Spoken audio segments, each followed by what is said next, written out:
Hi, Ruru! Hello! Ayun, finally, reveal Finally. na. Kamusta ang feeling na ito na, magsa-start na talaga siya? It's a go na talaga yung Encantadia for you.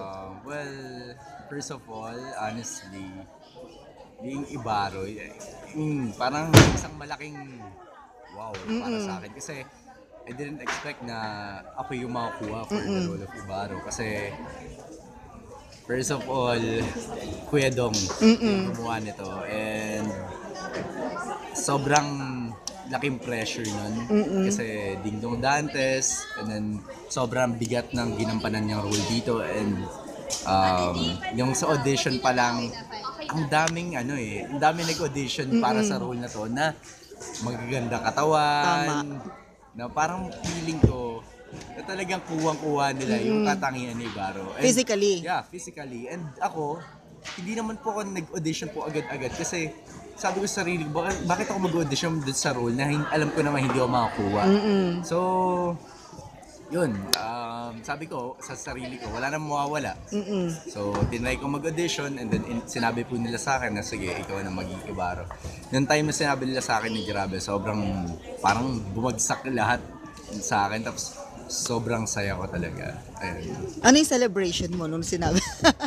Actually, hindi lang rin naman ako masaya para sa sarili ko dahil nakuha ko Ibaro. Masaya rin ako dahil kasama ko si Gab dito and tama. siya yung gagawa na Alena.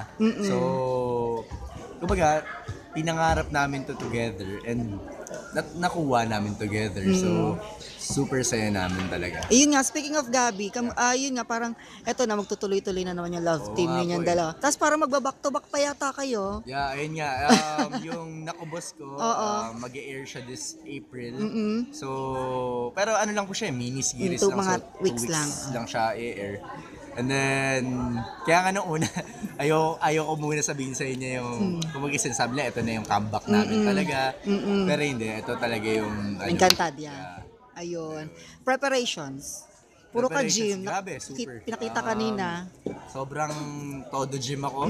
And kumbaga, noong day pa lang sabi sa akin na ikaw gaganap na Ibaro, talagang nag-gym ako agad. And ngayon, everyday hanggat kaya ng katawan ko, talagang todo gym ako. Kasi syempre, parang hindi lang naman to basta-bastang teleserye tama. na ginagawa natin na parang in-offer lang tapos kukunin mo.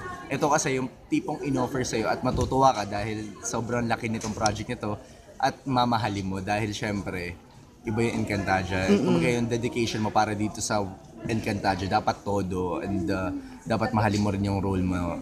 Kumbaga role ko as Ibaro. Ayun, speaking of dedication, ano yung mga masiset aside Oo, yung mga na, binanggit ni Direk.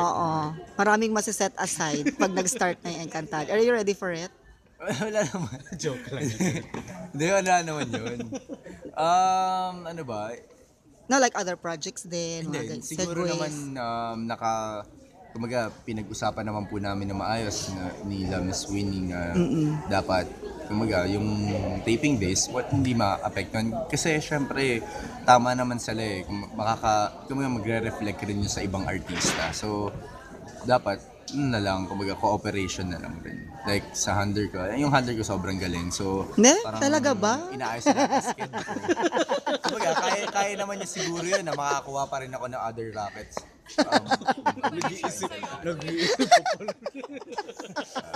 At hindi maapektuhan yung Encantadia. So, kaya na handle ko kasi mahusay siya. Feeling ko naman kayang-kaya. Naniniwala din ako sa sinabi mo. Congrats, Ru.